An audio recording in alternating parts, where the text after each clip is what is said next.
Bismillahirrahmanirrahim. Assalamualaikum warahmatullahi wabarakatuh. Yang terhormat Kepala SMPN 1 Panti, Ibu Astuti SPD. Yang saya hormati Bapak Wakil Kepala SMPN 1 Panti, Bapak Dr. Adi Suryato, dan Bapak Ibu Guru dan beserta staf SMPN 1 Panti yang saya banggakan. Pertama-tama marilah kita panjatkan puji syukur kehadirat Allah Subhanahu wa Ta'ala yang telah melimpahkan rahmat dan hidayahnya kepada kita, sehingga pada siang hari ini kita dapat berkumpul dalam tempat yang berkah ini untuk menuntut ilmu, untuk belajar bersama dalam kegiatan saya, yaitu penyebaran pemahaman dan penerapan pengalaman budaya positif. Salawat salam selalu tercurahkan kepada junjungan kita Nabi besar Muhammad Sallallahu Alaihi Wasallam. Semoga Allah kita mendapatkan syafaat dari beliau. Amin ya rabbal alamin. Sebelum acara ini kita mulai, terlebih dahulu akan saya bacakan susunan acara pada hari ini. Yang pertama adalah pembukaan, yang kedua sambutan, dan yang ketiga adalah penutup. Baik, kita mulai acara yang pertama, pembukaan. Mari kita buka acara ini dengan bacaan basmalah bersama. Semoga acara kita hari ini berjalan dengan lancar dan membawa manfaat yang banyak. Amin ya rabbal. Bismillahirrahmanirrahim. Baik, acara yang kedua adalah sambutan. Sambutan akan disampaikan oleh Bapak Wakil Kepala SMPN 1 Panti kepada Bapak Dr. Adi Suryato. Dipersilakan.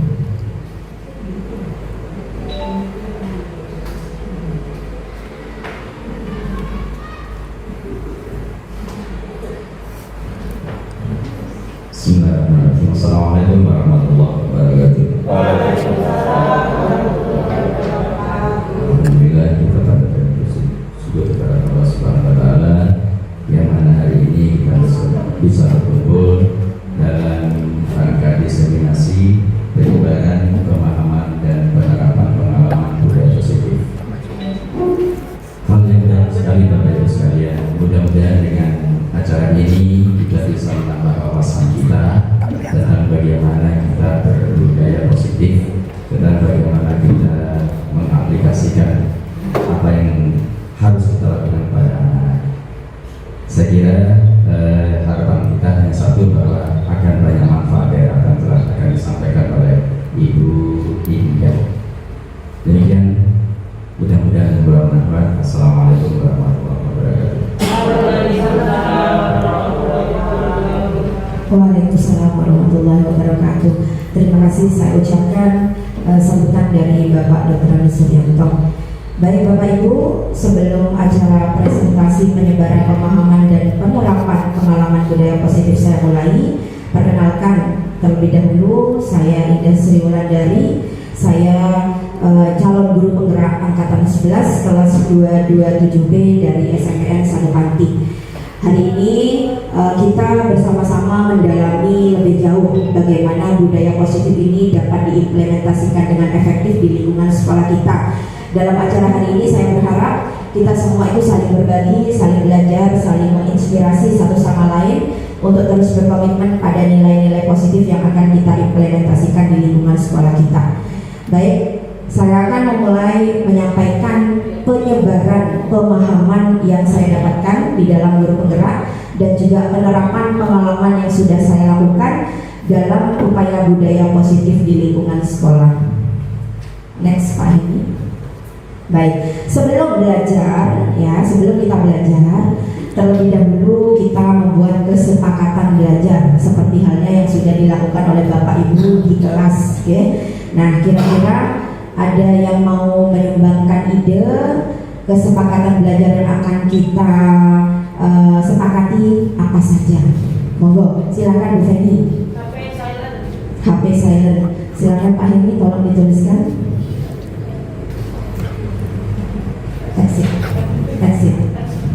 Exit dulu. Exit.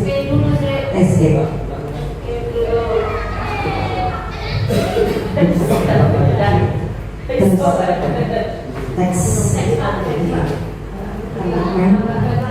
Tambahkan sedikit. Sudah, silakan Pak, ini ditulis. Yang pertama, kesepakatan silent.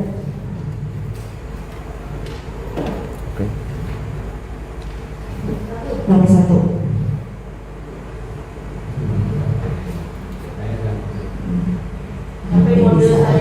Oke, HP di silent. Kemudian silakan Bapak Ibu yang lain untuk menyepakati belajar kita. Monggo, Bapak Ibu yang lain. Tidak boleh makan dan minum selama kegiatan. Minum boleh, Pak. Oh boleh. Jadi tidak boleh makan selama kegiatan. Makan berat nggak boleh makan dengan. Monggo, berikutnya yang ketiga. Menghargai pendapat orang lain. Siap, menghargai pendapat orang lain. Monggo, Bu Lilis. Tidak boleh rame. Tidak boleh rame atau menjaga ketertiban ya. Menjaga ketertiban Mas Yani. Ya. Jangan pakai kalimat negatif ya. Nah, ini nanti yang akan kita praktekkan juga ya, Bapak Ibu. Untuk nomor 2 di revisi, menjaga kebersihan dan ketertiban bisa. Menjaga kebersihan dan ketertiban. Nih, angkat tangan dulu sebelum. Iya, betul. Yang kelima, Pak ini raise hand jika ingin mengajukan pertanyaan. Oke, raise hand. Ya, raise hand. Siap.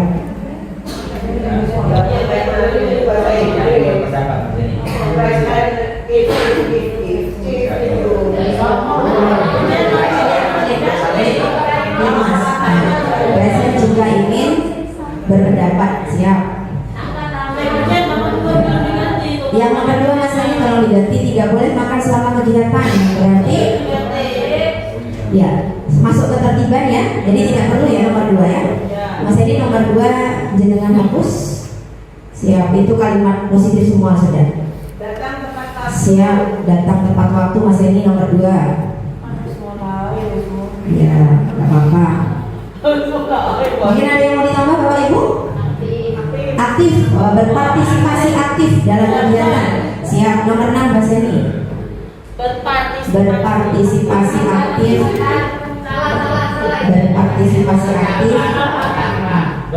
Berpartisipasi aktif dalam kegiatan. Ya, oke. Aktif dalam kegiatan. Siap. Sampun ya, cukup ya. Ya, kesepakatan kelas atau keyakinan kelas tidak perlu banyak-banyak agar mudah dipahami dan diikuti oleh siswa. Begitu Bapak Ibu ya. Jadi saya ulang lagi kesepakatan belajar kita hari ini. Yang pertama HP di silent. Jadi HP mohon di silent. Yang kedua datang tepat waktu. Ketiga menghargai pendapat orang lain pada saat orang lain menyampaikan pendapat. Yang keempat menjaga kebersihan dan ketertiban ruangan atau kelas. Yang kelima raise hand atau angkat tangan jika ingin berpendapat. Dan yang terakhir adalah berpartisipasi aktif dalam kegiatan.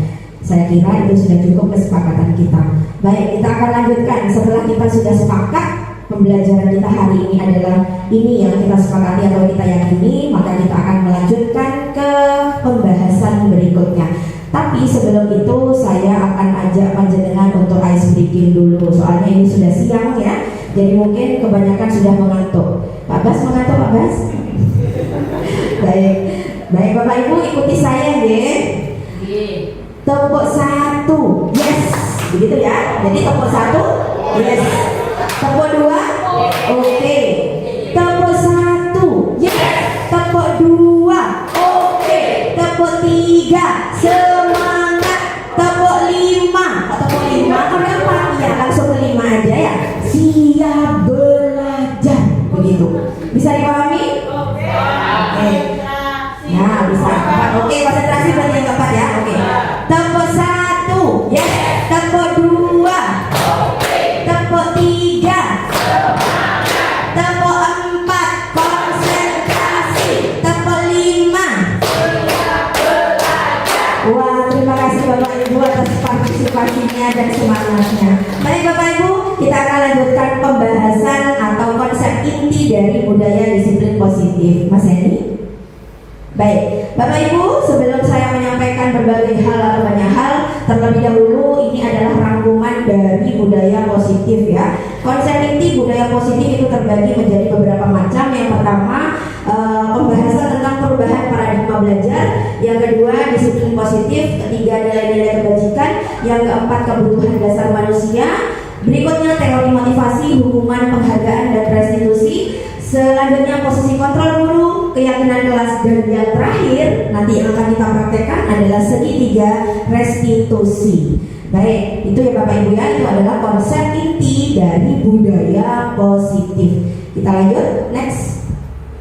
Ya, yang pertama, pembelajaran dengan paradigma belajar. Jadi pembelajaran dengan paradigma belajar atau baru ini merupakan pembelajaran yang dirancang, yang memang dirancang khusus berdasarkan prinsip pembelajaran berdiferensiasi, sehingga para peserta didik itu belajar sesuai dengan kebutuhannya berdasarkan tahap perkembangannya. Nah, tujuannya apa? Untuk mewujudkan profil pelajar Pancasila.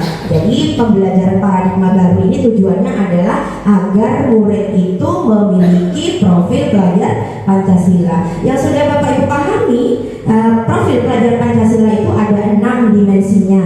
Ada dimensi mandiri, bernalar kritis, kreatif, bergotong royong, dan berkebinekaan global. Wah, Bapak Ibu pasti sudah paham dan menguasai ini ya tentang profil pelajar Pancasila. Next. Baik, nah ini yang sering kali kita lakukan Bapak Ibu, miskonsepsi tentang teori kontrol. Miskonsepsi ini berarti kita salah mengartikan, ya, kita salah menganggap. Nah, apa saja yang anggapan yang salah ada diri kita tentang murid?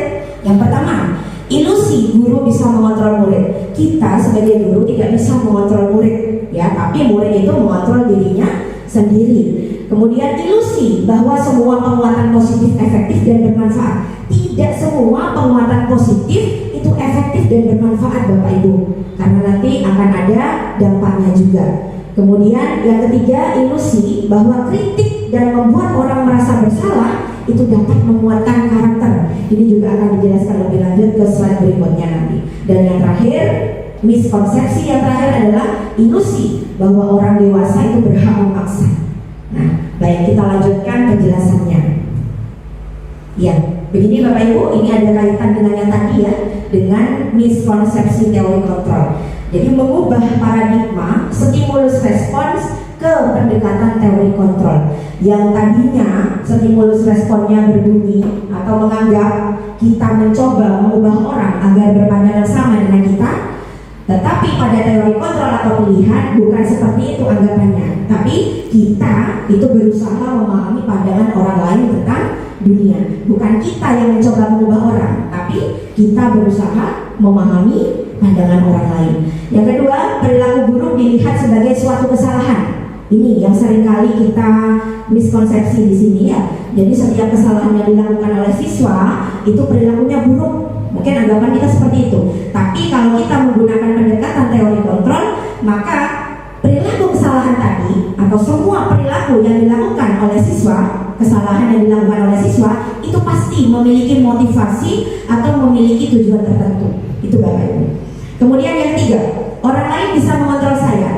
Itu salah, miskonsepsi, ya. Tapi hanya Anda yang bisa mengontrol diri Anda sendiri, bukan orang lain, tapi diri kita sendiri.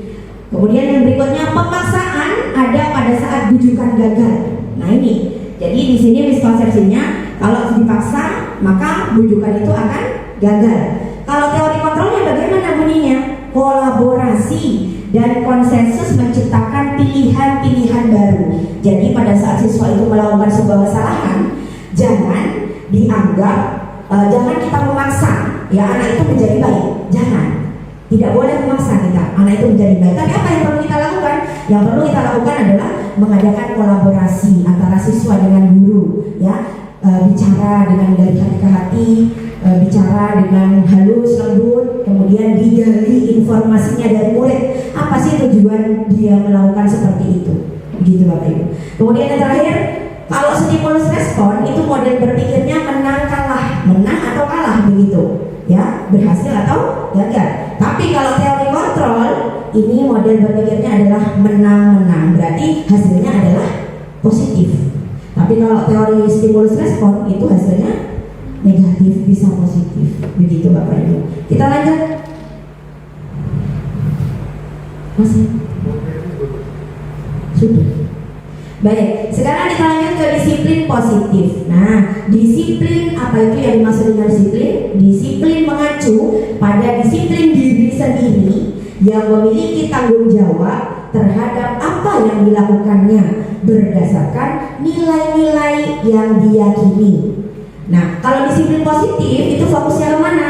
Berfokus pada belajar mengontrol diri sendiri agar kita itu dapat mencapai suatu tujuan mulia yang mengacu pada nilai-nilai kebajikan yang diyakini oleh seseorang dan memiliki motivasi intrinsik dalam perubahan perilaku ke arah yang lebih baik. Maksudnya begini Bapak Ibu, jadi kalau misal kita melakukan kesalahan ya, karena kita itu tidak bisa mengontrol diri. Kenapa tidak bisa mengontrol diri? Karena kita tidak meyakini dengan sepenuhnya nilai-nilai kebajikan ya, yang tujuannya adalah mulia. Jadi tidak bisa meyakini nilai-nilai kebajikan itu. Akhirnya apa? Kita melanggar, kita melakukan kesalahan. Nah, untuk meminimalisasi kesalahan itu tadi, maka kita harus memiliki motivasi intrinsik. Jadi harus memiliki apa? Keinginan dari dalam diri. Dimulai dari sadar diri kita sendiri, gitu. Oh iya, tadi saya melakukan kesalahan. Kesalahan apa? Mencuri misalnya. Harus menyadari diri sendiri bahwa itu adalah bukan nilai kebajikan, gitu. Ya, bisa dipahami maksud saya ya? Oke, kita lanjut Bapak Ibu. Nah, karena disiplin positif tadi adalah mengacu pada nilai-nilai kebajikan, maka kita harus tahu apa sih nilai-nilai kebajikan itu. Nilai-nilai kebajikan merupakan nilai-nilai mulia yang dianut oleh seseorang, yang merupakan payung besar atau pondasi dari sikap dan perilaku kita.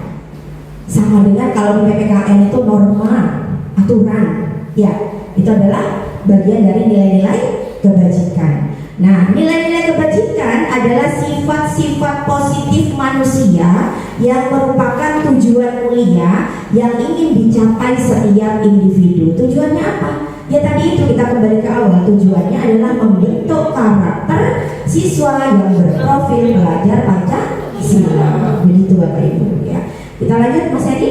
Nah, sekarang pertanyaannya, nilai-nilai kebajikan universal. Menurut Bapak atau Ibu, nilai-nilai kebajikan yang perlu disepakati seluruh warga sekolah yang ada di sini apa kira-kira Bapak Ibu?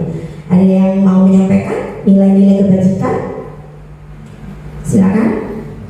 Nilai-nilai kebajikan sopan, bagus. Coba, ntar ya kita lihat sopan. Oke, lanjut lagi. Nanti kita tahu.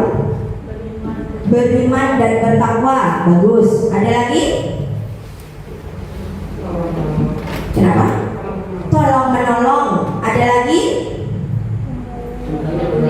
Peduli. Ada lagi gotong royong. Ada lagi? Kreatif. Toleransi. Jujur dan lain sebagainya. Banyak sekali Bapak Ibu nilai-nilai kebajikan universal. Mari kita lihat kebajikan universal apa saja. Mas Hen, slide. Nah, ini Bapak Ibu contohnya ya. Tadi yang disebutkan Bapak Ibu itu benar semuanya. Ini adalah salah satu contoh saja. Yang pertama beriman, berakhlak mulia, bergotong royong, rasa hormat, integritas, menghargai, komitmen, toleransi, tanggung jawab, kesehatan itu juga termasuk nilai kebajikan loh. Keamanan juga termasuk nilai kebajikan. Nah, ternyata nilai kebajikan tidak hanya ini Bapak Ibu. Kalau saya ceritakan semua kayaknya tidak cukup waktunya ya. Ada beberapa sumber yang menyampaikan tentang nilai-nilai kebajikan. Salah satu sumber nilai kebajikan itu ada di profil pelajar Pancasila yang tadi kita pelajari di awal ya. Ada beriman, bertakwa, berakhlak mulia, kreatif, mandiri, gotong royong, berkebinekaan global. Itu Bapak Ibu. Itu salah satunya. Tapi selain itu juga banyak sekali. Begitu. Itu nilai-nilai kebajikan yang harus diyakini oleh kita dan siswa maupun warga sekolah lainnya. Untuk apa? Untuk menciptakan budaya positif. Itu Bapak Ibu. Kita lanjut. Baik. Nah sekarang tadi saya menyatakan ya di awal bahwa semua perilaku, tindakan murid, tindakan siswa itu pasti ada tujuan, ada motivasi intrinsiknya, begitu Bapak Ibu ya. Nah ini terkait dengan kebutuhan dasar manusia. Kebutuhan dasar manusia adalah segala sesuatu yang kita lakukan untuk mendapatkan apa yang kita inginkan. Seluruh tindakan yang kita lakukan memiliki tujuan-tujuan tertentu, dan semua usaha terbaik yang kita lakukan itu dalam rangka untuk memenuhi satu atau lebih kebutuhan dasar kita.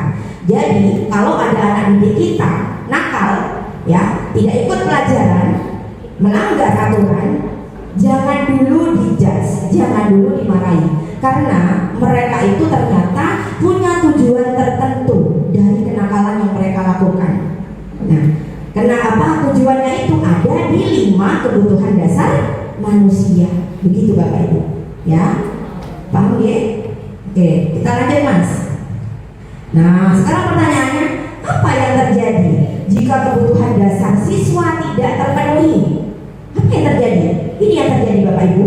Murid akan melakukan suatu perbuatan yang bertentangan dengan nilai-nilai kebajikan, atau bisa dikatakan melanggar peraturan, melanggar aturan. Itu seperti contohnya murid kita dulu ya Bapak Ibu ya. Siapa namanya? Yang sudah lulus? Dio. Nah, Dio itu nakal. Dia itu punya motivasi intrinsik, punya tujuan tindakannya itu. Nah, dulu pernah berkasus apa? Kasusnya apa? Ngeroyok. Nah, mengeroyok temannya. Nah, tujuannya kemungkinan itu adalah penguasaan. Dia ini diakui sebagai orang yang kuat, orang yang punya pengaruh, seperti itu Bapak Ibu. Jadi untuk memenuhi penguasaannya apa yang dilakukan? Yuk kita arahkan ke hal yang positif, gitu Bapak Ibu ya. Baik, kita lanjut Mas Eni. Nah, sekarang ada 5 kebutuhan dasar manusia. Memang saya tidak tampilkan, kenapa? Karena 2 kali rekan saya yang sebelumnya itu sebenarnya sudah menyampaikan kepada Bapak Ibu. Maka saya buat kuis seperti ini. Nah, kira-kira Bapak Ibu raise hand deh yang mau menjawab deh. Dapat hadiah.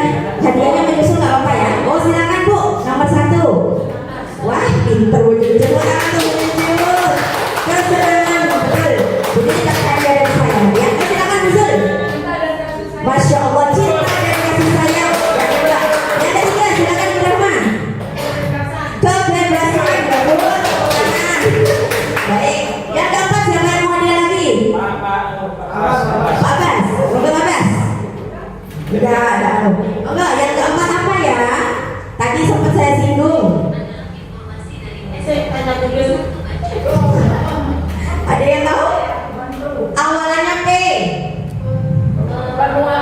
Dio. Penguasaan Pak Sur. Baik. Sekarang yang kelima, Bapak, Ibu. Yang kelima apa ya? Awalannya adalah B. Awalannya B. Yang ini B, yang ini H. Apa? Bertahan hidup ya. Lima dia sudah digondol oleh Iwan. Baik, apakah benar seperti yang disampaikan oleh Bapak Ibu? Mas Eni, next. Nah, betul ya. Kesenangan, cinta dan kasih sayang, kebebasan, penguasaan, bertahan hidup. Kesenangan itu apa? Nah, itu ada kebutuhan untuk merasa senang. Ya, biasanya ini sih nyoret-nyoret lambine koncone kayak gitu. Itu butuh motivasi intrinsik yang dari ini, kesenangan. Butuh kesenangan mereka, kurang healing ya. Kemudian yang kedua, cinta dan kasih sayang. Kebutuhan untuk diterima, kebutuhan untuk memberi dan menerima kasih sayang, dan kebutuhan berkoneksi atau berinteraksi dengan lainnya. Ya, cinta. Yang ketiga, kebebasan. Kebebasan di sini adalah kebutuhan akan pilihan, akan kemandirian, akan otonomi. Jadi dia merasa ingin bebas karena dia membutuhkan sebuah pilihan atau kemandirian. Yang keempat, penguasaan. Ini yang dibutuhkan oleh Dio tadi,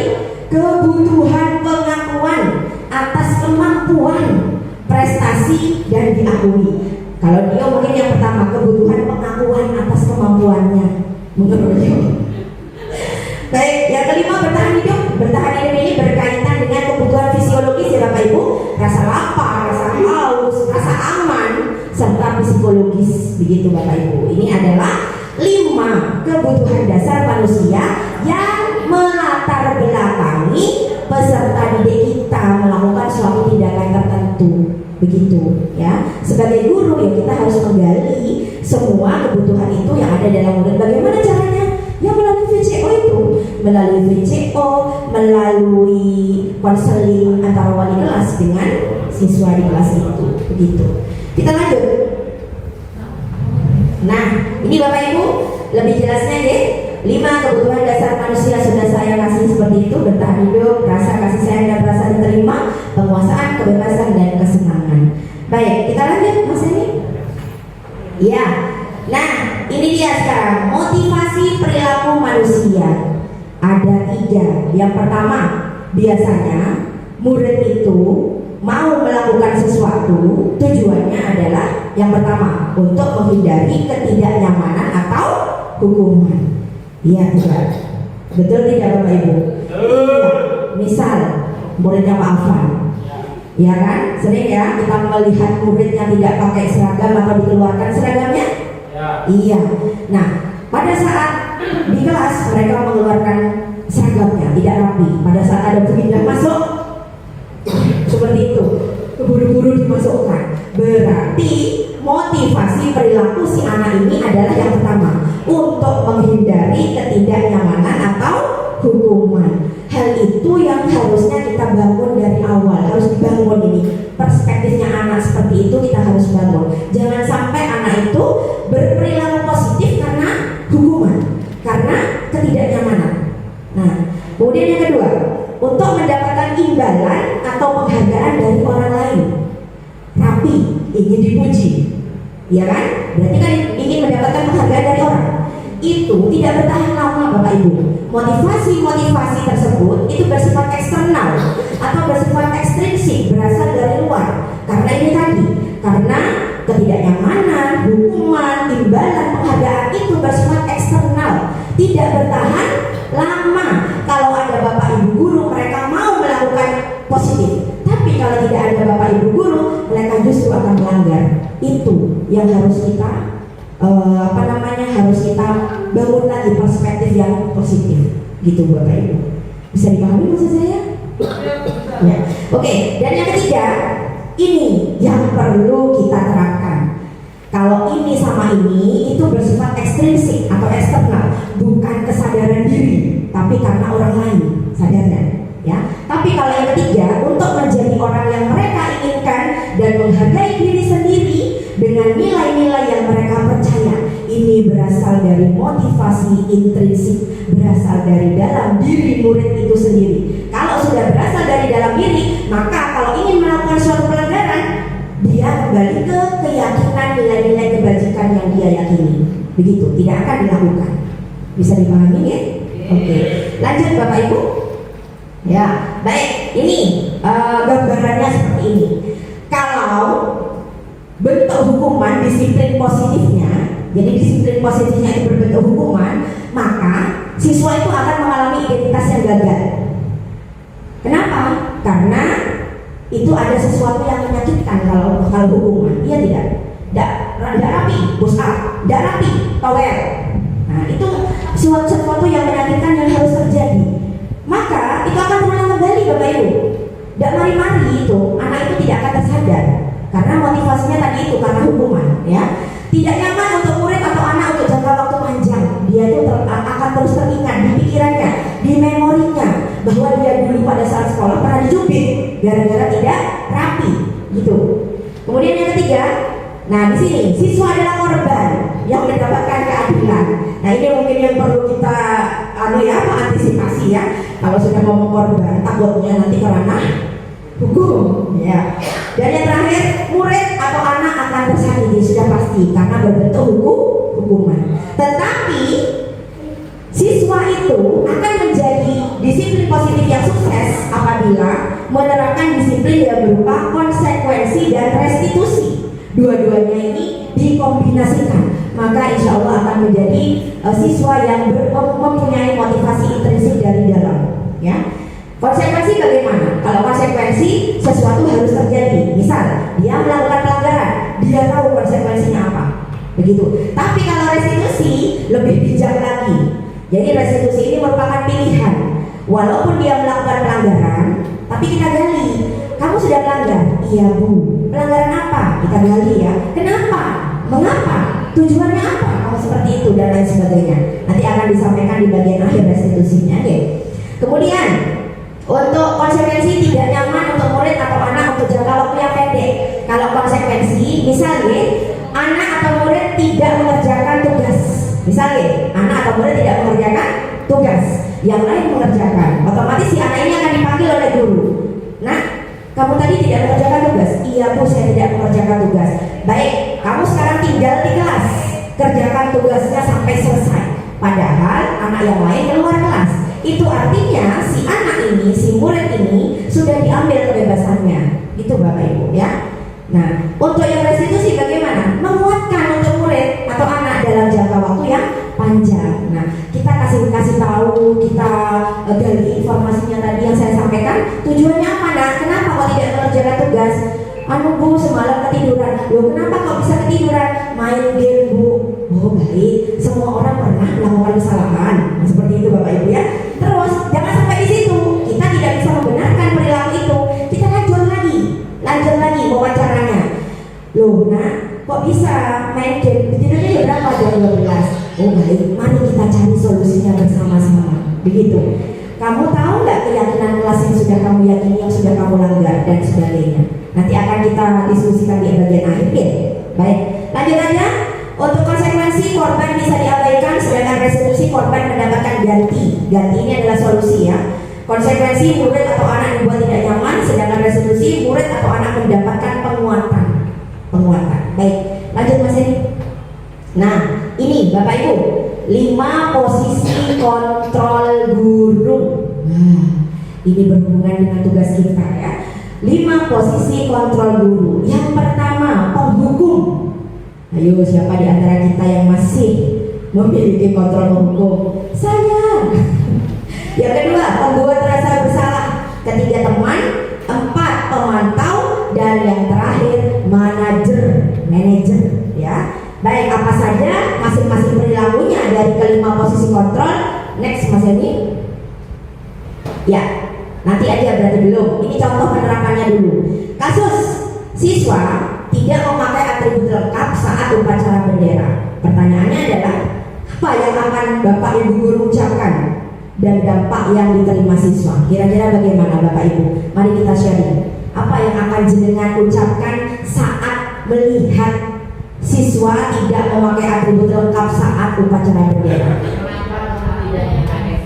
Mengapa kamu tidak memakai seragam? Lalu ada lagi? Oh biasa ini. Oh ya. Ada lagi? Maju ke depan. Habis itu Bu? Oh, duduk baris menghadap ke timur, ya. Oke, baik. Ada beberapa berarti ya di sini, ya. Oke. Yang pertama dulu tadi, mengapa kamu tidak memakai seragam? Bertanya dulu, ya. Menggali informasi, ya. Oke. Yang kedua tadi, biasa ini. Oke. Yang ketiga, maju kamu di depan sini, menghadap ke timur. Udah, 3 ya. Oke. Dari ketiga posisi ini, kira-kira untuk yang Bu Lilis itu masuk posisi kontrol yang mana, ya? Pemantau, oke, pemantau. Kalau yang apa? Biasa ini. Penghukum. Apa? Setelah biasa itu ngapain Pak Afan? Oh, biasa ini. Membuat rasa bersalah, ya. Kalau musuh, penghukum. Baik, berarti Bapak Ibu, kita berarti masih berada di posisi ini seringnya. Oke. Ini sama ini, betul? Iya. Kalau ini mungkin jarang ya Bapak Ibu. Kalau ini bagaimana Bapak Ibu? Kalau manajer? Contoh perbuatan. Ya, siap. Jadi habis melakukan kesalahan,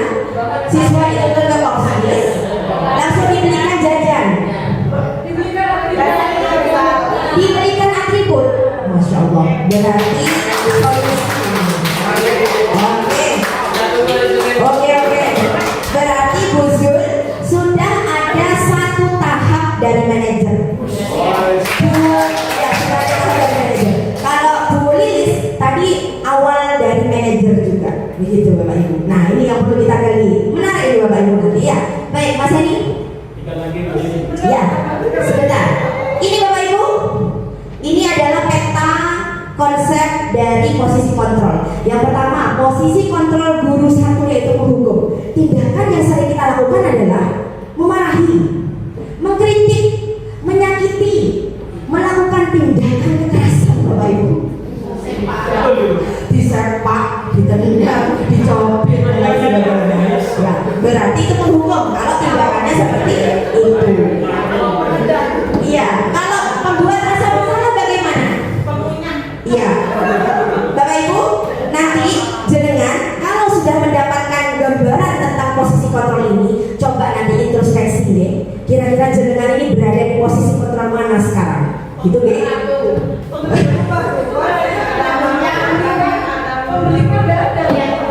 Ada nanti Bu, itu tahapan ada nanti ya.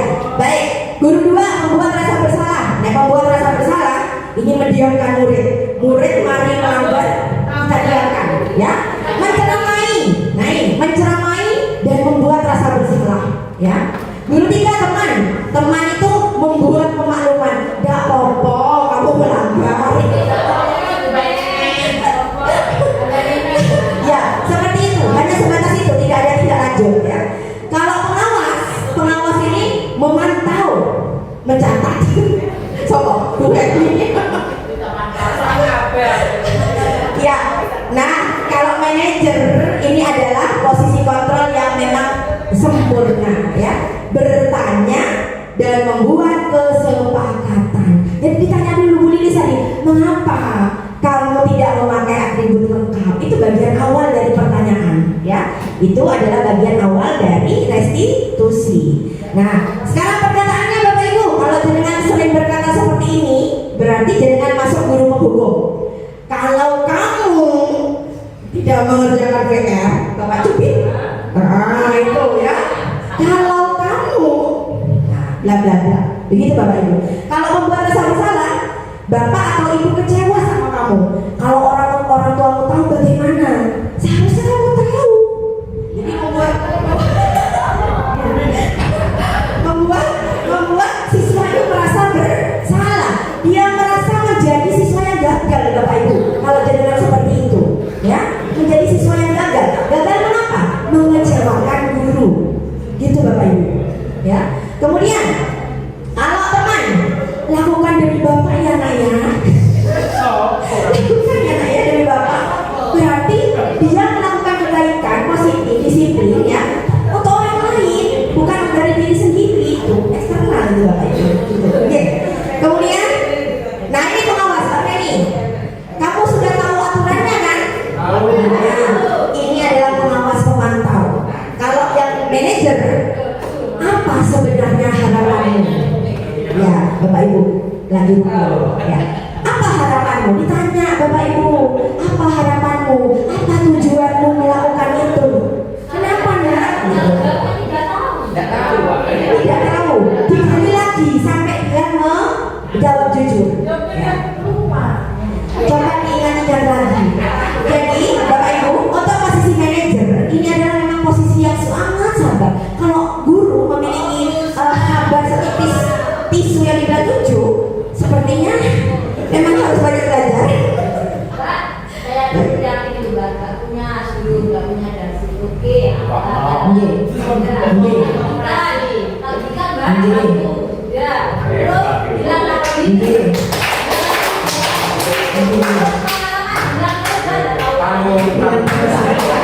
Jadi kan tidak menggali informasi, kenapa nggak bisa hilang? Alasannya apa? Alasannya sembarangan nggak tahu.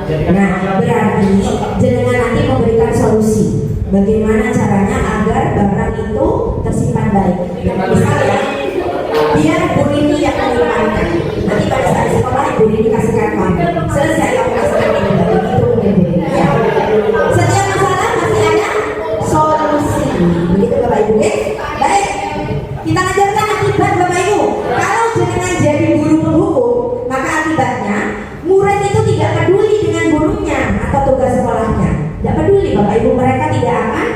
memperdulikan kita. Kalau guru penghukum, apa? Benci ke kita. Kenapa? Karena dia menyakiti kita, kan gitu ya, Bapak Ibu ya. Saya males mengerjakan tugas yang indah. Setiap kali saya tidak bisa, saya dicubit. Nah, jadi di situ nanti motivasi intrinsiknya tidak tumbuh. Justru murid akan menghindari kita. Kemudian kalau membuat rasa bersalah, murid itu merasa murid yang bodoh atau nakal. Dan tadi dikatakan di situ, Bapak Ibu kecewa sama kamu, nak. Nah, murid itu merasa kayak apa, Ibu, Bapak Ibu? Mereka itu kayak merasa, aduh, kok aku cek namanya gitu, ya? Kok saya ini merasa saya ini bodoh gitu. Kenapa tidak bisa membahagiakan orang lain, termasuk guru saya? Kayak gitu, Bapak Ibu. Nah, kemudian kalau guru teman merasa guru adalah teman yang bisa memaklumi kesalahannya. Ini tadi yang saya bilang, sudah tidak apa-apa, ya, iya, semangat ya, paling cuma gitu, iya, tidak ada tidak lanjutnya. Kalau pengawas, murid mempertanyakan konsekuensi perbuatannya. Nah ini biasanya gini, kamu sudah melanggar aturan, tidak mengerjakan PR, apa hukumannya? Mesti kayak gitu anak-anak, ya tidak? Karena kita memberi konsekuensi, Bu. Tapi kalau konsekuensi itu kita ganti dengan restitusi, maka insya Allah tidak akan terjadi. Nah, ya, restitusi apa? Apa yang bisa saya lakukan untuk memperbaiki? Jadi ini Bapak Ibu, ini yang akan diresapi oleh si anak. Apa ya yang bisa saya lakukan untuk memperbaiki kesalahan saya? Lebih ke introspeksi jadinya kalau restitusi, ya. Kemudian pola perilakunya. Nah ini guru penghukum, perilaku melanggar yang berulang sebagai bentuk perlawanan. Tadi kata saya ya, kalau dihukum dia akan membenci kita. Kalau sudah membenci, dia akan melakukan perbuatan itu berulang kali. Betul. Jadi motivasinya eksternal, motivasi yang bukan berasal dari diri dia sendiri. Kemudian kalau guru membuat rasa bersalah, nah pola perilakunya ke anak itu adalah rasa rendah diri. Si anak merasa rendah diri, kurang percaya diri, cemas, khawatir saat dia melakukan kesalahan. Nah, jadi jangan sampai seperti itu Bapak Ibu. Kalau teman, si anak itu atau si murid itu akan menjadi lemah, tergantung, cenderung menunggu. Jadi tidak ada inisiatif untuk memperbaiki kesalahannya, tapi menunggu dari inisiatif guru tersebut. Apa yang dikatakan guru tersebut, maka dia akan mengikuti. Tapi kalau guru lain yang menyampaikan ke dia, tidak akan didengar, karena dia akan manut pada satu guru itu tadi yang dianggap teman. Itu Bapak Ibu, itu kalau temannya. Kemudian kalau manajer bagaimana? Disiplin dari dalam diri, introspeksi dari dalam. Kesalahan yang dilakukan itu apa? Dan untuk memperbaiki kesalahannya itu bagaimana? Itu restitusi. Oke, siap. Untuk yang pola perilaku nih, orientasi pada ganjaran dan hadiah sudah pasti Ibu. Kalau murid melakukan suatu yang disiplin positif, mengerjakan PR, memakai atribut karena dia ingin dipuji, nah maka kan berorientasinya kepada hadiah, imbalan, penghargaan, begitu ya. Kalau motivasi yang berkembang bagaimana? Nah ini yang saya katakan tadi, motivasi yang berkembang. Kalau dari guru penghukum, motivasi ke anak itu adalah motivasi ekstrinsik, motivasi karena dia takut kepada guru, begitu, dari luar ya. Ekstrinsik itu adalah motivasi yang berasal dari luar. Karena ada dorongan dari luar, maka dia akan berdisiplin positif. Tapi yang paling bagus adalah motivasi intrinsik yang manajer. Begitu Bapak Ibu. Jadi di antara 5 posisi kontrol ini yang terbaik yang mana? Manajer. Nah manajer ini nanti akan dilakukan namanya tahapan segitiga restitusi. Nanti kita akan praktekkan biar Bapak Ibu nanti di lapangan tahu bagaimana cara menangani siswa yang melakukan pelanggaran. Dan apa yang akan dikatakan? Kita nanti belajar mengcoaching siswa yang berbuat salah atau melanggar. Begitu. Kita lanjut. Nah, ini Bapak Ibu, saya sekarang berada di posisi kontrol apa? Mengapa? Nah, Bapak Ibu tadi sudah kita bahas ya. Bu Zul tadi ada di posisi kontrol penghukum, Pak Afan penghukum, Bu Lilis tadi ada di posisi kontrol apa? Tahapan manajer di awal, gitu. Baik.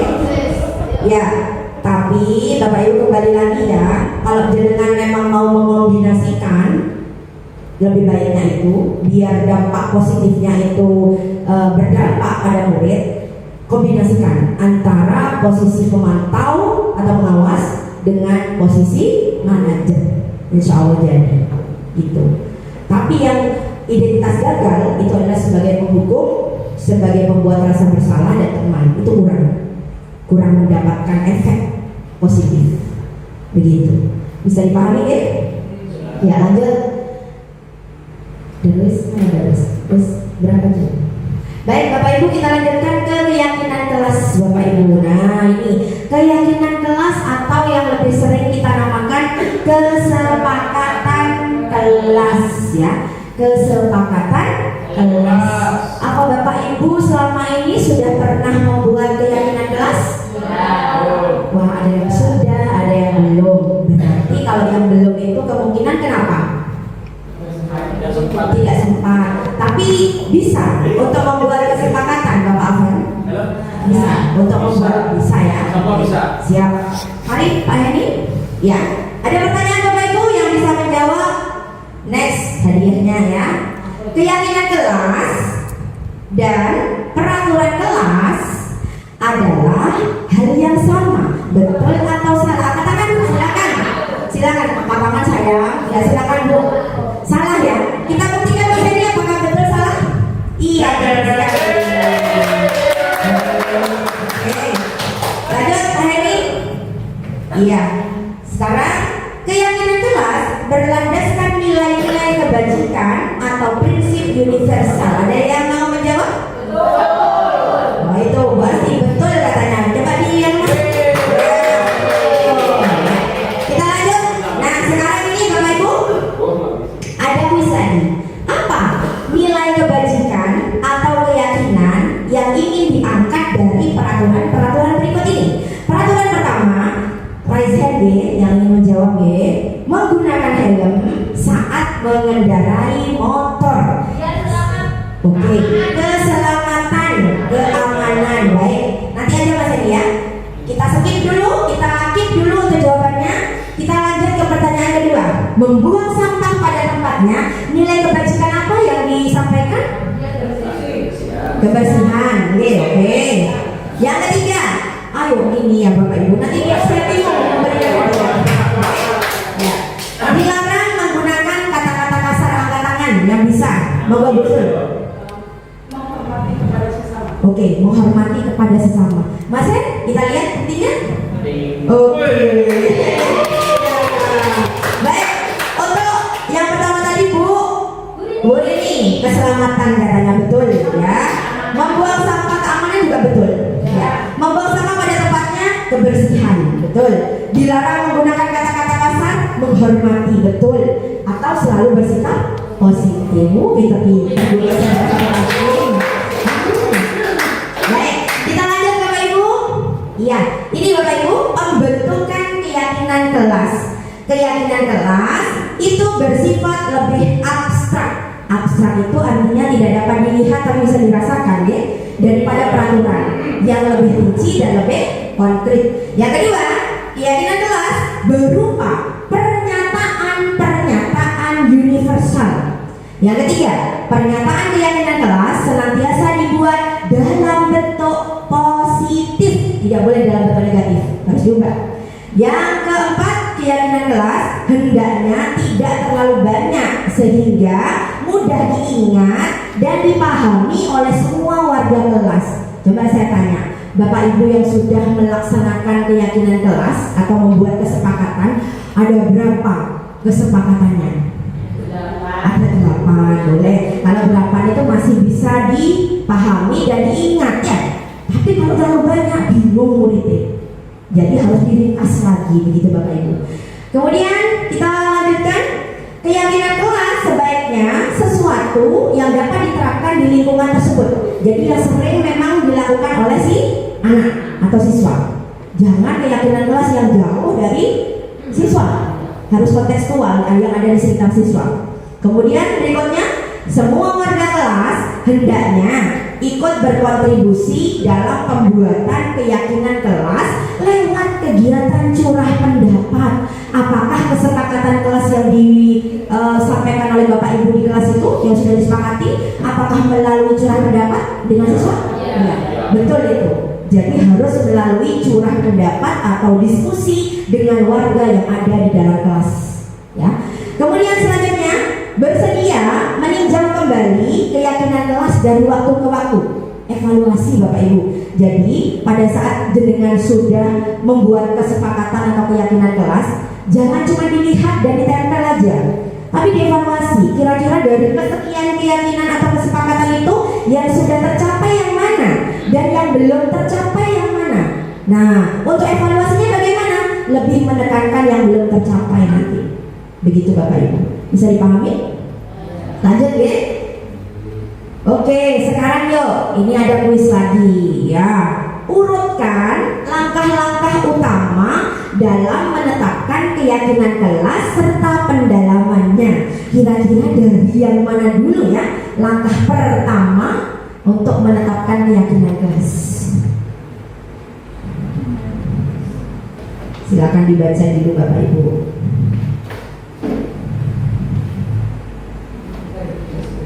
Oke. Berdiskusi memunculkan peraturan-peraturan yang perlu ditaati warga kelas. Itu yang pertama deh. Oke, sebentar. Oke, sebentar saya catat biar nanti tahu yang mana yang salah, yang mana yang benar.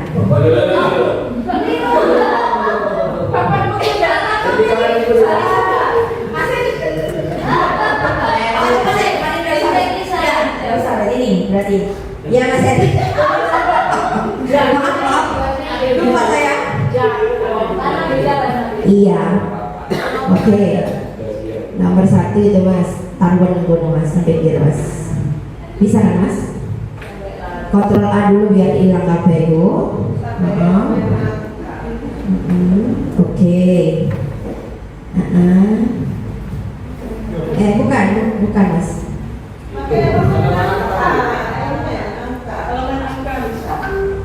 Elemen angka tidak apa-apa Mas. Bukan, itu digeser itu angkanya. Anu Mas, di luar dulu, di luar. Yang di luar dulu. Luar. Ya wes, baik. Tidak apa-apa sudah Mas. Sesuai lagi. Ya wes, wes, ya. Oke, yes. Yang kedua kira-kira Bapak Ibu yang mana Bapak Ibu? Mas slide. Oke, ya, oke. Yang mana Bapak Ibu ini yang pertama katanya jenengan. Yang kedua, monggo Pak Aidul. Kira-kira yang mana ya? Berdiskusi memunculkan peraturan-peraturan. Yang kedua,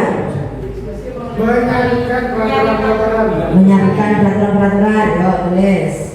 Coba nanti kita lihat. Oke. Yang ketiga apa ya kira-kira? Apa ya? Yang mana ya? Setelah menyarikan peraturan-peraturan menjadi nilai, apa yang akan dilakukan? Berdiskusi mengenai peran. Berdiskusi mengenai gambaran.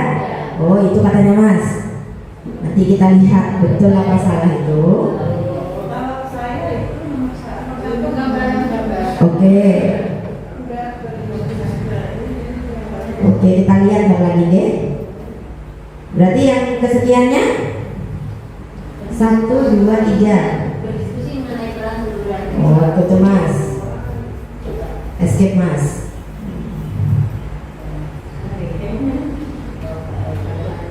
Iya, coba aja nggak apa-apa Bu. Nanti untuk ininya akan di slide berikutnya. Oke, berarti yang terakhir adalah meninjau ya. Oke.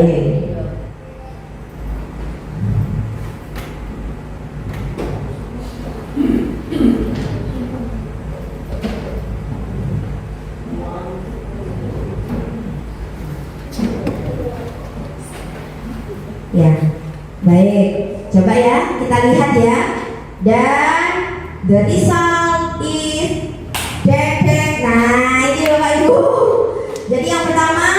berdiskusi memunculkan peraturan-peraturan. Jadi awalannya itu peraturan Bapak Ibu, belum keyakinan. Jadi peraturan dulu ya.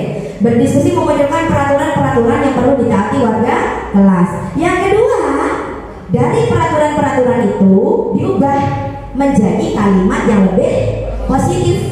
Yang ketiga, baru menyatukan peraturan-peraturan menjadi nilai-nilai kebajikan atau keyakinan kelas.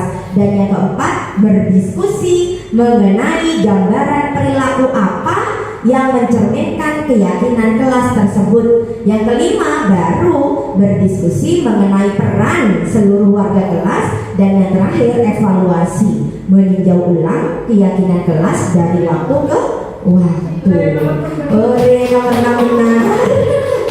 Iya, ternyata ini nanti akan kita praktekkan Bapak Ibu ya. Baik, Mas, lanjut. Ya, sekarang go materinya ada di segitiga restitusi. Bapak Ibu, dua rekan saya sebelumnya, Bu Jenny sama Bu Feni, waktu itu sudah menyampaikan tentang segitiga restitusi. Masih ingat apa tidak?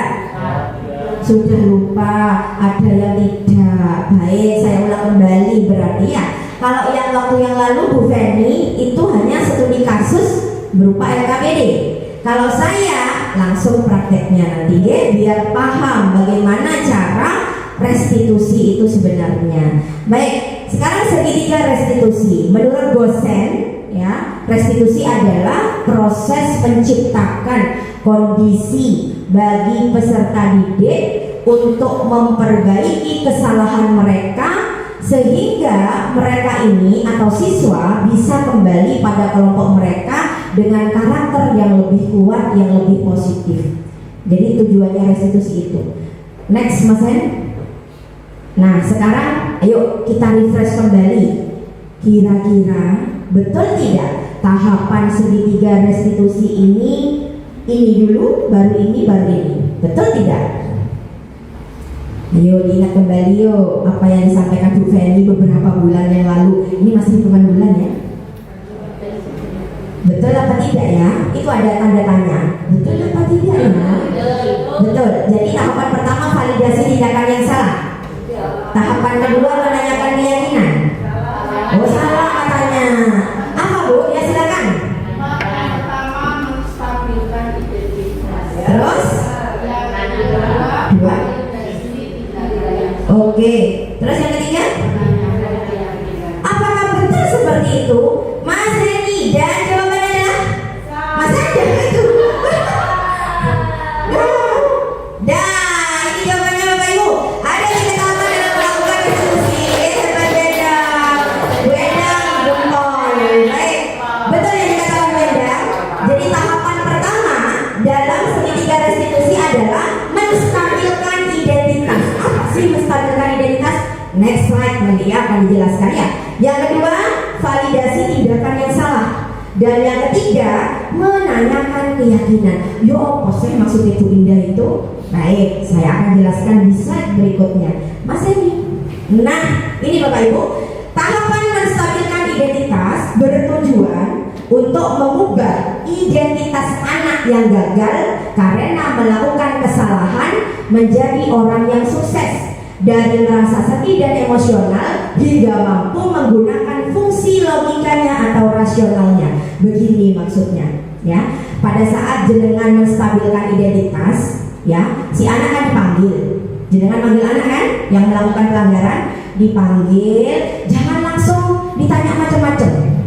Tapi distabilkan dulu itu ya. Apanya? Ditenangkan dulu si anak. Iya, ditenangkan dulu. Apa namanya? Nah, kamu tahu ibu panggil ke sini kenapa? Tahu Bu. Bagaimana perasaanmu? Nah, ditanya dulu seperti itu Bapak Ibu ya. Bagaimana perasaanmu Pak Bu? Tenang nak, mari. Ayo kita tenangkan dulu ya. Tenangkan dulu perasaan kita. Coba hirup udara ya. Tarik nafas. Pelan-pelan. Lalu hembuskan dari depannya. Gitu kan?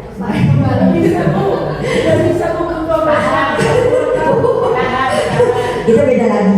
Seperti itu Bapak Ibu. Jadi kita menstabilkan identitas maksudnya menenangkan si anak. Walaupun si anak sudah melakukan pelanggaran, tapi kita tetap harus memperlakukan anak ini dengan baik. Gitu ya. Contoh apa responnya kita? Nah ini, berbuat salah tidak apa-apa nak. Bukan maksudnya itu adalah membenarkan, tidak. Ada lanjutannya nanti Bapak Ibu ya.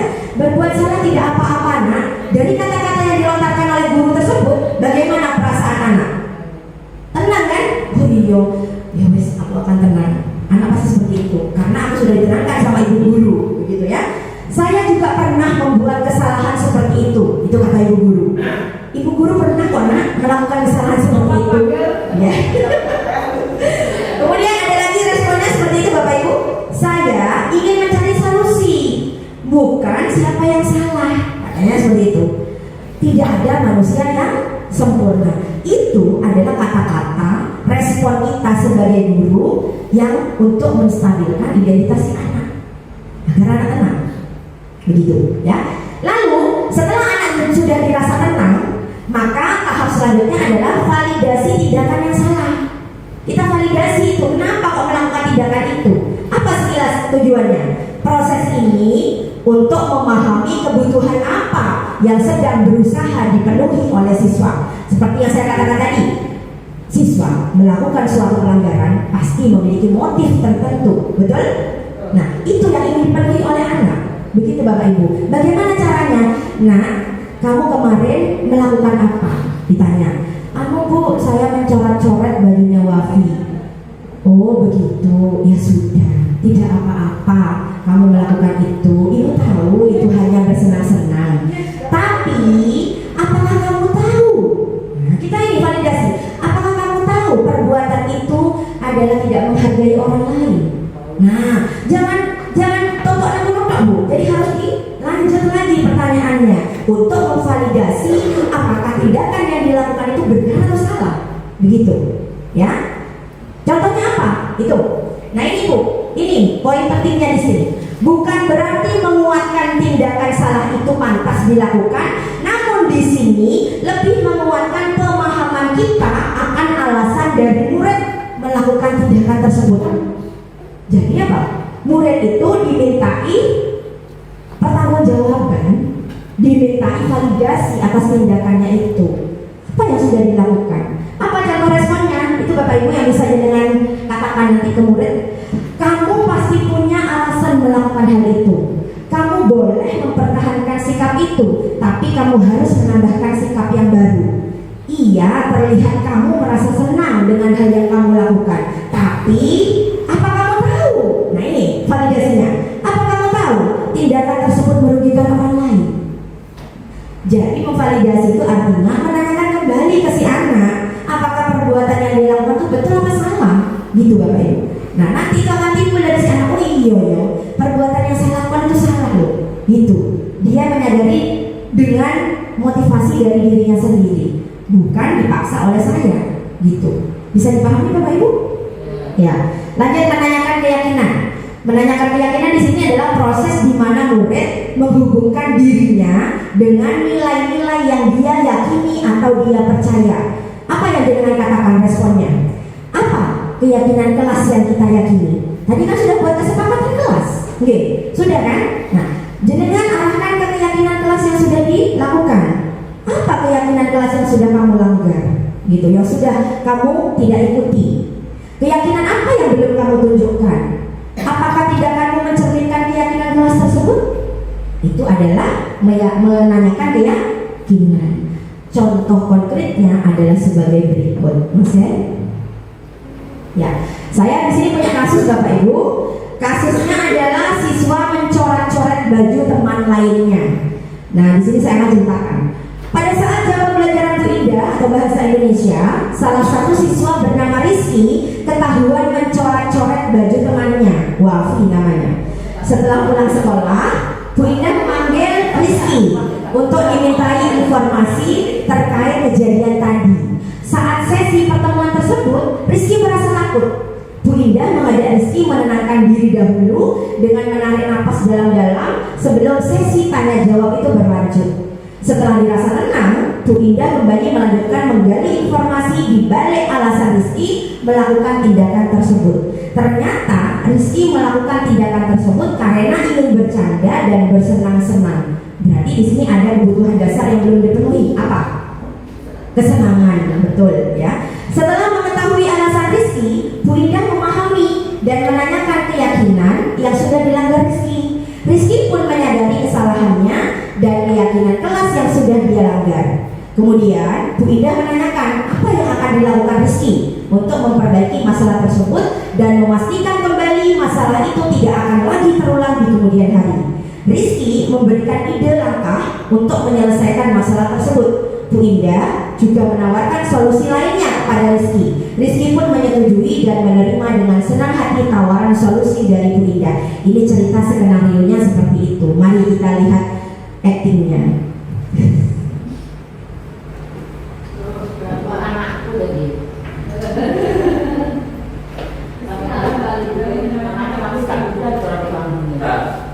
Ada Rizky anaknya baik.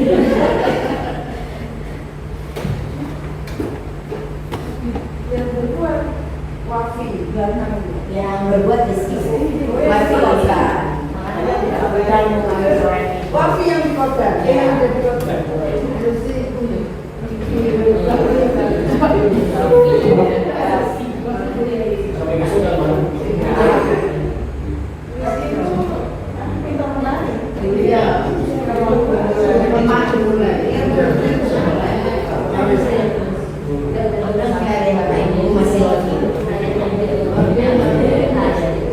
Nanti Bapak Ibu sekalian menganalisis ya, dari percakapan saya dengan Rizky, yang mana bagian menstabilkan identitas, yang mana bagian apa validasi tindakan salah dan menanyakan keyakinan. Aduh mas, pakai itu aja, yang di luar aja wes, gak apa-apa. Pakai yang di luar, di download di folder. Internetnya berarti tidak stabil. Terus mas ke bawah mas. Terus video itu. Nah, Rizky ya itu benar mas. Oke, Bapak Ibu mohon disimak. Nanti kita diskusikan bagian-bagian menstabilkan identitas dan lain-lain.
Baik Bapak Ibu, itu adalah contoh saya melakukan segitiga restitusi kepada siswa yang melanggar karena dia telah mencoret-coret baju temannya.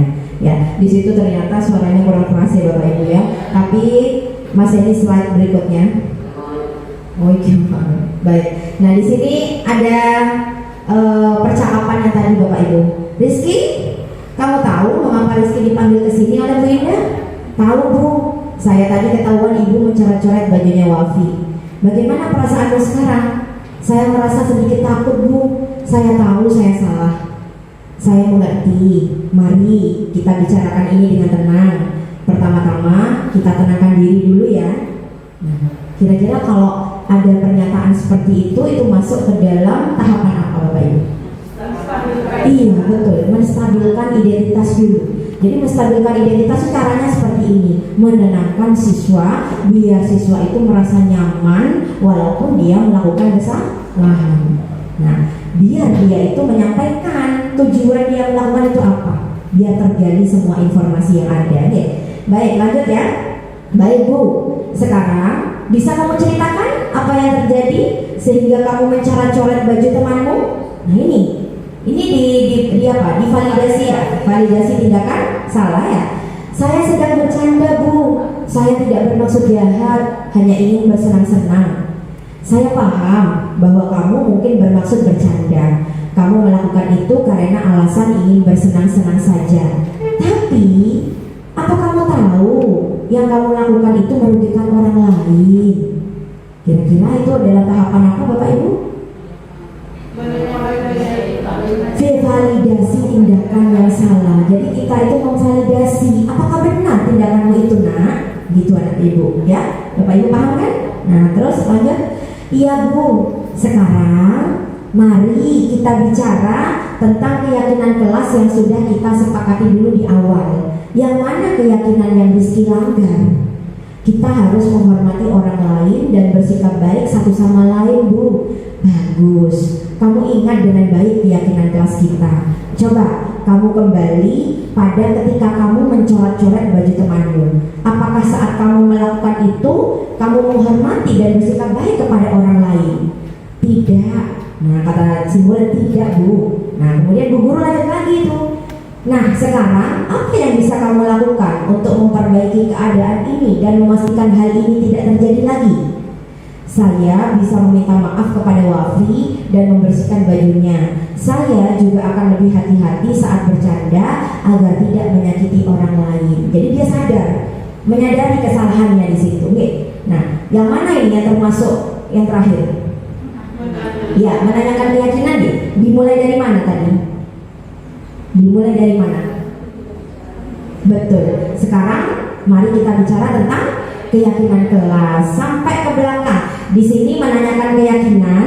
Lalu setelah anak itu meyakini hal yang salah tadi, nah baru kita sebagai guru itu memberikan penguatan. Penguatannya adalah bagaimana cara si Rizky itu, si murid itu memperbaiki kesalahannya dan tidak mengulangi lagi di masa depan.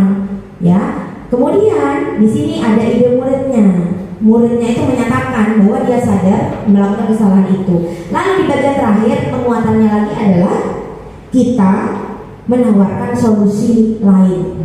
Gitu Bapak Ibu, itu ada di situ, oke? Nah, itu ide yang baik. Bagaimana kalau kita tambahkan satu langkah lagi? Misalnya, kamu bisa menyalurkan hobi mencoret-coret itu di dalam buku gambar saja. Itu adalah solusi lainnya. Begitu Bapak Ibu. Kan tadi motivasinya apa? Kesenangan. Nah, maka kesenangannya itu kita penuhi. Kita penuhi dengan apa? Mencoret-coret buku gambarnya itu tadi. Bisa dipahami? Oke. Lanjut Mas Edi. Ya, ini sudah dijawab hasil analisisnya. Lanjut Mas. Baik, praktek terus Mas. Terus lanjut aja praktek segitiga restitusi. Baik, Bapak Ibu, di sini adalah aktivitas terakhir dari kegiatan kita. Nah, kita akan berpraktek segitiga restitusi. Jadi begini, nanti akan saya bentuk 3 kelompok. Ya, masing-masing kelompok itu ada yang menjadi satu guru, satu siswa, yang lainnya adalah observer. Ya, Bapak Ibu ya, paham ya? 3 kelompok, satu kelompok itu ada yang jadi guru, ada yang jadi siswa, ada yang menjadi observer. Nah, setelah satu kasus selesai, Anda akan bertukar peran untuk dipraktekkan di depan kelas. Jadi saya akan bagikan di sini LKPD yang di dalamnya ada kasus. Kita akan mempraktikkan cara merestitusi siswa yang melakukan pelanggaran dengan 3 tahapan restitusi yang sudah kita pelajari. Bisa dipahami Bapak Ibu? Oke, bagian terakhir. Oke, baik. Saya akan bagikan sekarang. Didiskusikan dulu dengan teman kelompoknya, kelompok 1, kelompok 2, kelompok 3.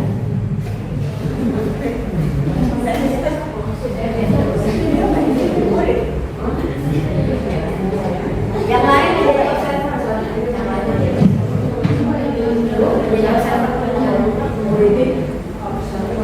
menjadi observer, enggak pasti menjadi observer. Menjadi observer.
Betul sekali.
Bapak Ibu, sudah selesai diskusinya belum ya? Oke, kita tunggu 5 menit lagi ya.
Sampun Bapak Ibu? Nggih. Siap.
Baik Bapak Ibu, ternyata sudah selesai ya diskusi kelompok dari ketiga kelompok tersebut. Untuk observer Bapak Suryanto, Ibu Sumarini dan juga Ibu Astiani sudah siap ya mengobserver? Oke, siap. Baik, kita mulai dari kelompok yang pertama dulu ya Bapak Ibu. Dari kelompok yang punya kasus A, silakan dilihat di masing-masing kelompok yang kasusnya A. Kasus A, monggo Bu Jenny sama Bu Lilis. Bu Jenny sebagai guru, Bu Lilis sebagai murid. Baik. Satu kelompok, satu observer, satu kelompok. Jenengan mengobserver ini Bu Jenny. Oke, baik. Jenengan mengobserver Bu Eti.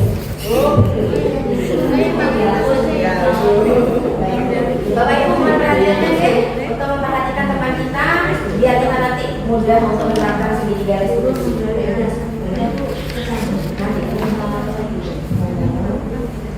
Ali, bolehkah kita bicara sebentar? Baik Bu.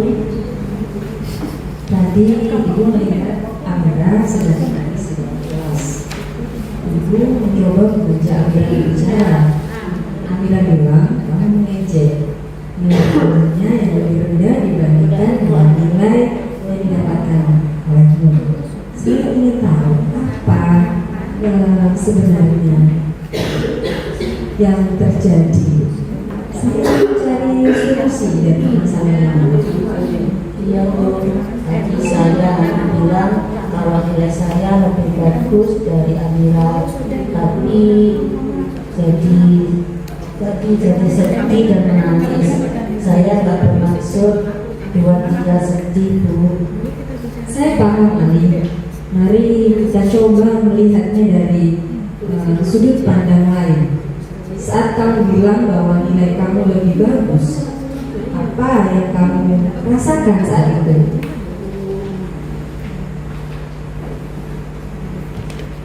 Saya bangga Bu, karena saya merasa lebih hebat dari Amira. Saya merasa sudah belajar keras dan hasil belajarnya bagus. Tentu merasa bangga dengan hasil yang baik itu wajar Ali. Tapi apakah kamu sempat memikirkan bagaimana perasaan Amira saat kamu mengucapkan kata-kata itu? Tidak Bu, saya pikir mungkin dia juga akan termotivasi untuk belajar lebih keras. Tapi sekarang saya sadar kalau kata-kata saya membuat dia jadi sedih. Ibu senang kamu bisa menyadari hal itu. Apa kamu ingat tentang keyakinan kelas yang kita percayai? Ya Bu, saya ingat setiap anggota kelas harus saling menghormati. Nah itu dia. Apa kamu merasa sudah melanggar keyakinan tersebut? Iya Bu, saya merasa bersalah sekarang. Seharusnya saya tidak bicara seperti itu. Ini adalah bagian dari pembelajaran Ali. Tindakan apa yang menurutmu bisa kamu lakukan untuk memperbaiki situasi ini dan menunjukkan bahwa kamu menghargai perasaan Amira?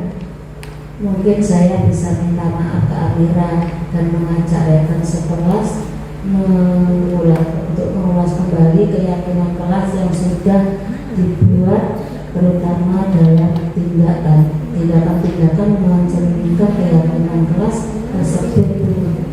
Itu langkah yang baik Ali. Kamu juga harus mencoba lebih berhati-hati dalam berbicara, terutama saat menilai usaha. Nah, bagaimana menurutmu? Ya Bu, saya akan lebih hati-hati saat saya tidak mau menyakiti teman saya lagi. Benar Ali, saya percaya kamu bisa melakukannya. Ingatlah, menjadi teman yang baik dan menghargai perasaan orang lain bagian dari menjadi orang yang hebat. Kita semua belajar dari masalah, dan yang terpenting adalah bagaimana kita bisa memperbaikinya. Terima kasih Bu atas nasihat berharganya. Saya akan berusaha lebih baik lagi ke depannya. Baik, terima kasih Bu Jenny dan Bu Lilis. Tepuk tangan untuk kedua rekan kita. Baik, Pak Suryanto, silakan menyampaikan hasil observasinya.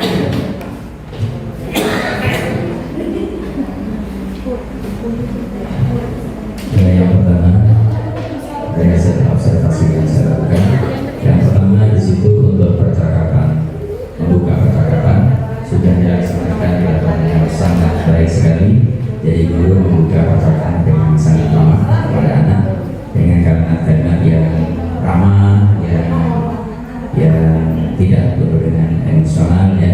Nah, kemudian di situ guru juga menggali cerita dari sudut pandang siswa. Ya, jadi kenapa dia melakukan itu ya, termasuk juga alasannya sudah tercakup. Guru sudah melaksanakan menggali apa alasannya dan sebagainya ini. Di sana juga nampak bahwa guru itu menstabilkan data siswa, ditenangkan, kemudian kalimat-kalimat yang itu kalimat-kalimat yang baik, dan juga guru melakukan validasi. Jadi validasi itu dikatakan seperti yang disampaikan tadi bahwa ini benar, ini dan sebagainya ya. Nah, juga dari apa yang disampaikan tadi mengenai konfrontasi dan keyakinan kelas yang sudah dibuat ini sangat bagus sekali dan sudah ditanyakan keyakinan kelasnya, dan juga menerangkan beberapa institusi barang dan juga menggaruk yang diusulkan itu kemudian digali dan sepertinya mau dilaksanakan. Begitu. Terima kasih Pak Sur atas observasinya, sangat mendalam sekali pengalaman Pak Sur. Baik, yang dikatakan Pak Sur tadi sudah tercapai semuanya di Mas Oke, dari percakapan dengan ramah, kemudian menggali informasi, perilaku yang dilakukan oleh tokoh, dan juga ada menstabilkan identitas, ada tahapan validasi tindakan salah, dan menanyakan keyakinan. Saya rasa mungkin praktek yang sudah kita lakukan ini akan menjadi langkah kita berikutnya untuk melakukan segitiga restitusi di kemudian hari. jika kita mendapatkan murid yang melakukan pelanggaran. Begitu nih Bapak Ibu, mungkin cukup satu kelompok aja yang mewakili dari semuanya. Baik Mas Hani. Baik Bapak Ibu, sekarang refleksi. Siapa yang mau menyampaikan refleksi untuk kegiatan kita? Refleksinya itu dari yang pertama, bagaimana apa saja pembelajaran yang kita pelajari pada hari ini. Yang kedua, bagaimana perasaan jenengan. Dan yang ketiga, bagaimana penerapan untuk kedepannya. Monggo Bapak Ibu yang mau menyampaikan refleksi. Bisa di monggo bisa di.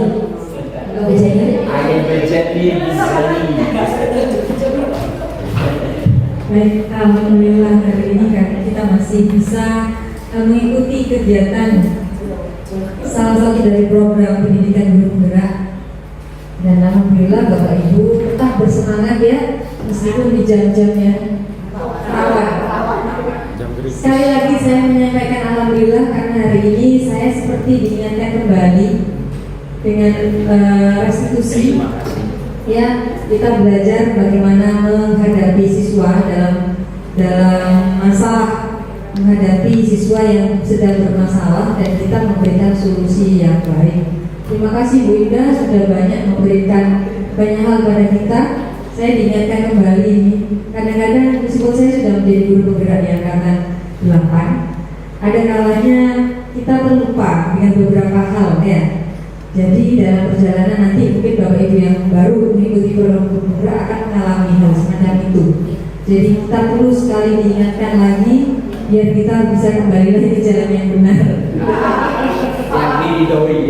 Iya, kita banyak belajar tentang bagaimana menganalisa kebutuhan siswa karena selama ini sifat penghukum itu ternyata sudah tertanam betul semenjak kita masih kecil. Saya pun guru-guru saya keren-keren semua dan akhirnya saya bisa disiplin. Kenyataannya sekarang kita mengajarkan eksekusi tapi kita tetap mengharapkan kedisiplinan. Ini hal yang sangat sulit tapi akan bisa kita lakukan selama kita berikhtiar dan mencoba. Terima kasih banyak Bu Indah dan teman-teman sudah hebat pada hari ini sudah menjadi dengan baik. Assalamualaikum warahmatullahi wabarakatuh. Waalaikumsalam warahmatullahi wabarakatuh. Baik Bapak Ibu, kesimpulan dari kegiatan kita hari ini adalah sebagai seorang pendidik kita merasa memiliki tanggung jawab besar untuk tidak hanya menyebarkan pemahaman mengenai budaya positif, tetapi juga memastikan bahwa prinsip-prinsip ini diterapkan dalam kehidupan sehari-hari. Dalam menerapkan budaya positif telah membuka mata kita akan pentingnya menciptakan ruang di mana murid merasa aman untuk bereksplorasi, untuk berani mencoba hal-hal baru dan memahami bahwa setiap kesalahan adalah bagian dari proses pembelajaran. Dari kegiatan ini juga kita dapat mendalami lebih jauh bagaimana budaya positif ini dapat diimplementasikan dengan efektif di lingkungan kita dan kita akan terus berkomitmen pada nilai-nilai positif dalam setiap langkah yang kita ambil. Demikian saya akhiri dulu kegiatan